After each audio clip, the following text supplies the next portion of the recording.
Central Michigan, Southern Mississippi's Randolph Keys. From Cal Santa Barbara, Brian Shaw, Willie Anderson of Georgia, and Elliott are the forwards in a small group of centers headed by David Robinson. Duke's Danny Ferry made it, and also the Sooners' Stacy King. While the parade passed by the likes of Fennis Dembo from Wyoming, as we mentioned, Ronnie Cycli of Wyoming, Keith Smart of Indiana, Rex Chapman from Kentucky, all missed the cuts as they were announced today. All right, the Boston Celtics and Detroit Pistons begin their Eastern Conference Championship Series in Boston tomorrow night.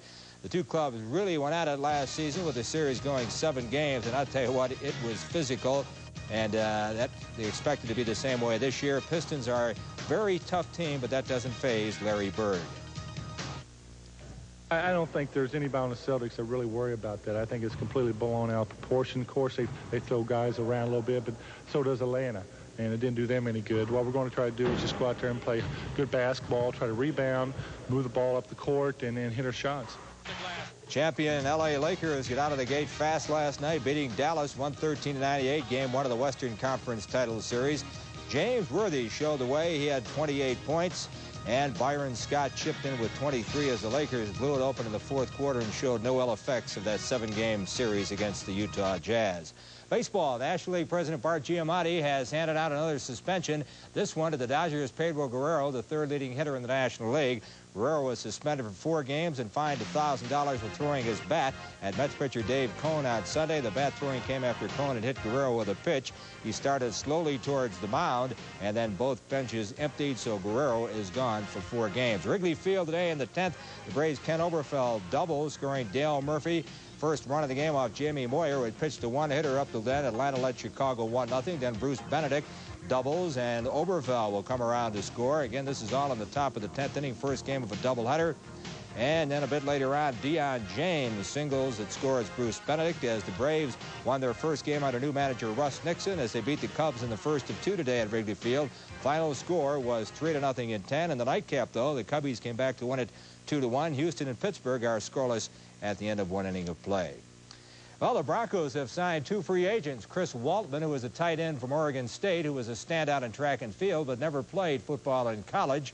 Also, former Colorado State University quarterback Terry Nugent, who previously was with the Browns and Colts. He's got a very strong arm. And today in Dallas, running back Tony Dorsett says he could be traded to the Broncos as early as next week. We caught up with Dan Reeves on the golf course today, and it's news to him. We don't know of anything that's any new today than it was last week. Now maybe they're coming up with a different proposal than what we are aware of, but in talking to John and talking to Pat, there's nothing any different now than it was last week. But as long as they're talking, it's encouraging as far as making a deal. All right, hockey season could come to an end tonight in Boston. Bruins trailing Edmonton 3-1. And the Bruins will start Andy Moog in goal against his former team. Reggie Lemelin has been playing in all the games except the opener. Bruins, of course, trailing 3-0. Only one other team has come back to win a Stanley Cup after being down 3-0. And the Bruins, you never know, looking at them in practice today, the skate around at the Garden, that they're down 3-0. But I would think the Bruins, just on pride alone, might win this one tonight, and Edmonton will wrap up the Cup back in Edmonton later in the week. Baseball, Zephyrs are back in town. They take on Maine tonight at 7:05 at Mile High Stadium. Tomorrow is the Businessman Special at 12:35 as they play the day game between the Z's and Maine. And no surprises today at the French Open tennis tournament. Yvonne Lendl in the near court defeated Philippe Petch of France in straight sets, 6-love, 6-3, and 6-4. Lendl was strong from start to finish and advancing in the first round today. And in the near court, Chrissy Everett, who has won a record 7 French Opens, was just about invincible today. A straight sets win over Australia's Judith Wiesner, 6-1 and 6-4. Martina Navratilova, Stefan Edberg, and Boris Becker also won today. Chrissy Everett, this could be her final French Open. She had her parents flown over from Florida to watch her win today. She really wouldn't make comments about it, but most so-called experts think that Chris will retire after this year. And finally, the Olympics, the Winter Games in 1992 in Albertville, France. CBS had the winning bid today, $243 million. NBC came in with a paltry $175 million, and the $243 is $63 more than ABC ABC paid for the Calgary games. And, of course, ABC bowed out, did not get into the bidding. Dennis Swanson and the powers that be were very unhappy with the way it was structured, the bidding. So ABC did not bid, and CBS will have the Winter Games in 1992. So have you figured out how many commercials that comes down to and how many dollars per I'm just commercial? happy I don't have to answer the phones in 1992 when they start calling Channel 7 and complain about all the commercials that the network has packed in. Interrupting the events right at the critical moment. It'll be the same way. Thank you, sir. Mike? Lucky you. The stock market made up for its lackluster sessions the past couple of days and rallied to gain 21 points by today's close. Gaining issues led declines 2-1.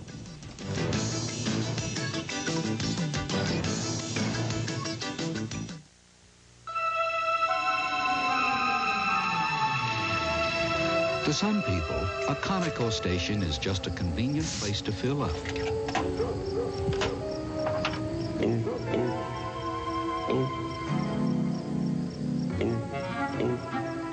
But to a car, Conoco is the place where you always get quality fuels and motor oils, the good stuff. Conoco, your car deserves a gas this good. I like shopping here. One of the nice things about Albertsons, besides their low prices, is their deli. This is a store after my own heart. I can run in, get groceries, pick up some takeout, all in one stop. It's a lifesaver and a money saver. My whole family loves their food. And my oldest? Well, he loves everything in the deli. And I mean everything. Albertsons. We think like you do. Beers keep pouring in from all over the world, but the best beer still comes from Germany. And the best German beer in America is Beck's, the #1 imported German beer. Do it. Come drive a Mazda. Come to your Mazda dealer's RX-7 10th Anniversary Celebration. Come drive the White Hot Limited Edition 10th Anniversary RX-7 Turbo. Come get white hot deals on every car in the showroom. Come save hundreds on a new Mazda truck. But hurry, the celebration ends soon. Come drive a Mazda. Get a great Mazda deal in Lakewood, Littleton, Boulder, Aurora, Thornton, and Inglewood. Ah, Luzianne, the only tea specially blended for iced tea. Luzianne, the right tea for iced tea. Al Flanagan is our much admired and highly respected former president of Gannett Broadcasting, and today he received a fitting tribute at his alma mater in Florida. The University of Florida at Gainesville has ensured that broadcasters of the future will know Al and his good works. Here's the story. Well, Al Flanagan is the most illustrious graduate ever of our college. Hey, Rabbit Robbins? Al Flanagan. I was wondering if I was going to recognize you, but I would. You found you ain't any bigger than you were back in school. No, exactly the same. My wife, Kate, Al Flanagan, exactly the same, nearly 50 years after graduating from the University of Florida. Al Flanagan could return to campus for a day in his honor with the same confidence, he says, the college taught him. The confidence, he says, that made him. It really gave me the confidence and the ability to be a broadcaster. Al was one of the really pioneers in network television and television itself. And his vision that television was a coming medium pulled him to the top of the profession. Florida Congressman Claude Pepper is trying to... Al Flanagan found his talent for broadcasting by working his way through school at the campus radio station, running the campus radio station. I went down there first as an announcer, and fortunately for me, I was not a good announcer. Students at the university who manned the station, they kind of voted me, why don't you go downstairs and be program manager or manager of the station and get off the air?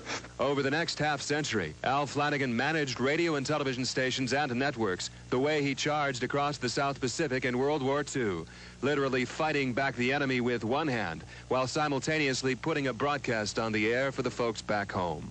I was very fortunate to have entered broadcasting in the time that I did in the 40s because I got onto a wave that was just beginning to go into shore, and that wave got bigger and bigger and bigger, and along came television, and man, it was a real big wave.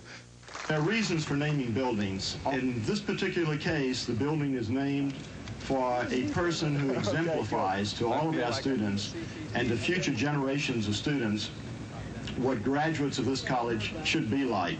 They're naming the campus's new $3 million broadcast studios and classrooms for Al Flanagan. It makes me feel good and it makes me feel proud. From the University of Florida, John Shurik, 11 Alive News. Hey, nice. That was from our sister station in Atlanta. Excuse me. Some of the bachelors who agreed to be auctioned off in a fundraiser last fall have stood up their dates, and they're costing Big Brothers and the Junior Symphony Guild big bucks.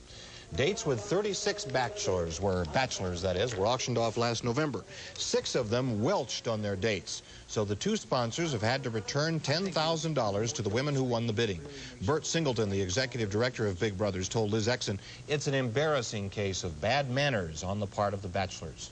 I wish the men had realized what the results would be of not following through. Not only do we have to reimburse the women, which cost us, but it endangers the bachelor auction for next year. Nevertheless, they are still planning on an auction for next year, but they may ask the bachelors who will be auctioned off to sign contracts. So what do you do when a complete stranger comes up and hugs you? Well, if the hugger is KOA Steve Kelly, don't worry about it. It's okay. It's just another one of his unusual fundraisers. The Hugs for Hearts campaign was launched at noon today on the 16th Street Mall. And for the next